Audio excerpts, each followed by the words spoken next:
Javon Baker, surprisingly. Kendrick Bourne, surprisingly. Kayshon Boutte, Chisholm, surprise, really, if you dialed it back to the beginning of camp, not a surprise here at the end. Diggs, Douglas, Hollins, Williams. Okay, here they're offensive linemen. Bradbury, Ben Brown makes the team. That is a weak group at center. Bryant Campbell, your left tackle. Vidarian Lowe makes it. All right. Montre Jacobs does not. Okay, Moses is your right tackle. Wenu on the right side. That feels okay. The rest of it, not so much. Let's bring in Bert Breer. Bert, what's your main takeaway after watching the final cuts here today? Yeah, I mean, I think like what the receiver position tells you is that they aren't in a position to give up on talent at any level. And so you look at Javon Baker, he's got some ability. How can you harvest that? On the offensive line, you look at Caden Wallace. Again, like he has some physical ability, so you try to keep developing it. Like that's my main takeaway is I look at some of these guys who are relatively high draft picks to the team over the last couple of years, and I sort of feel like, did they earn their spot? Maybe not quite, but this roster is so thin and so weak in so many different spots that you just can't give up on guys who even have flashed a little bit of ability. I mentioned Elliott Wolf earlier, Bert. Let's go back to, one of the first things he said, I think he was at the Combine in Indianapolis when he said, hey, we want to weaponize the roster. If you look at the roster now for Drake May, and everybody's got high expectations for him, is the roster weaponized? Well, I think a lot of it really depends on Steph Diggs. Weaponize right? the offense, by the way. Well, I know, but that's what I'm saying, Michael. It's I think a lot of it really depends on what version of Stephon Diggs you're going to get. And I mean, look, I think it's great that he's ahead of schedule, but this is an injury, the ACL, that it generally can take an extra year for a guy to get back to really being himself. And that's with guys who are in the prime of their career. This is a guy who's now well into his 30s. And so, what version of Stephon Diggs are we getting year one post ACL?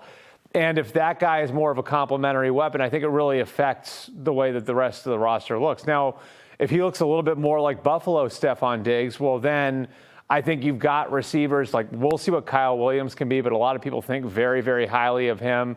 Again, Kendrick Bourne didn't show a lot in camp, but he's produced in Josh McDaniels' offense. The younger guys, Demario Douglas, Efton Chisholm, if those guys are all complementary pieces and Stephon Diggs is a real number one, then you might be okay.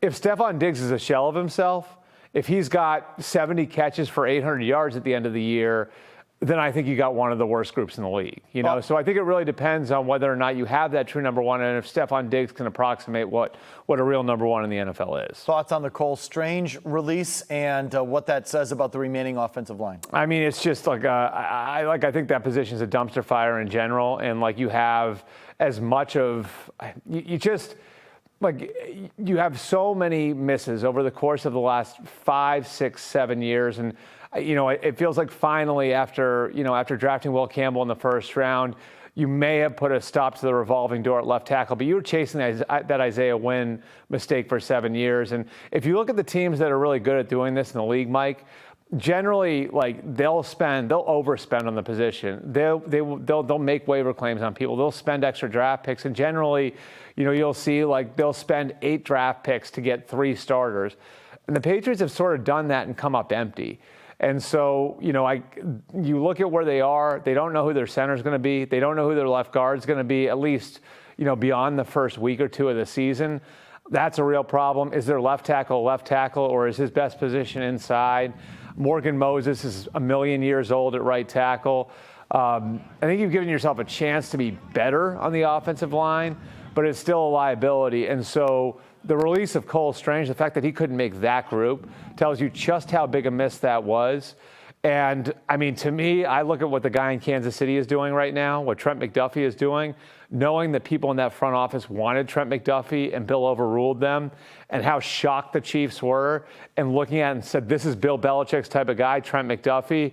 And when the Patriots actually not only picked up the phone, but were willing to move the pick to them so they could move up and take McDuffie in that spot, I think that pick becomes indicative of so many of the failures at the end of the Bill Belichick era and the effect that the end of the Bill Belichick era is having on the post-Belichick Patriots. Let me ask you real quick. Are the people who wanted McDuffie over Strange still here? There are people still here, yeah. They're still here, and Bill overruled those. I mean, like, I can give you the I don't believe you. I was going to say, but those people but they were part of the 24 draft. These are the same guys that drafted Jalen Polk. I don't believe you. Go look at what I said. I promise you. Go look at what I said before the 2022 draft.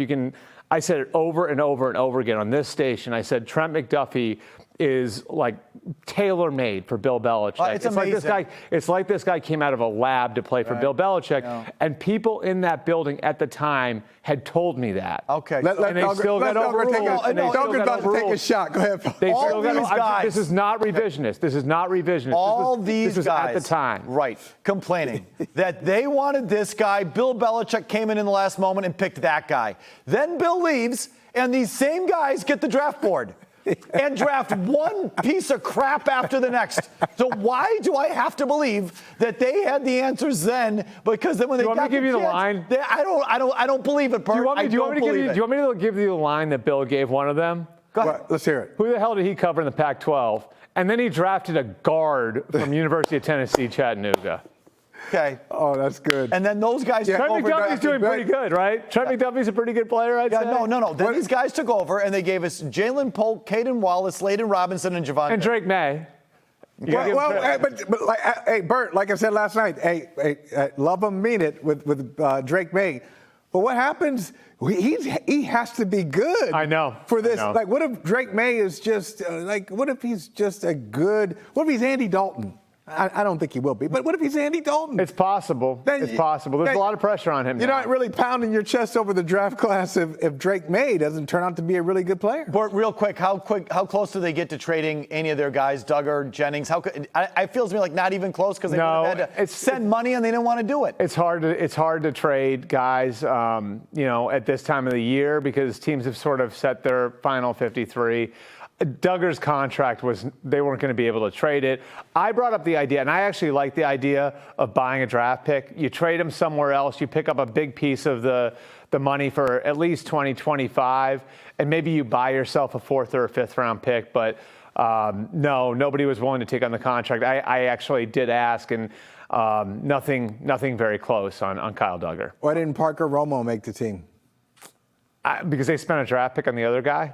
That's the wrong reason, right? I mean, it feels that way, right? Like, I wasn't down there every day, but it sounds to me like Parker Romo outperformed the rookie, right? Like, and so I mean, it feels like maybe that's the reason why. And I know Mike has said over and over again, like, that they are not going to put anybody on scholarship here. Like, you don't get a roster spot because you were a draft pick. But it does seem in certain cases the draft pick investment in guys did play a factor in guys remaining. Real quick, this is not important, but the Patriots sent out a false roster.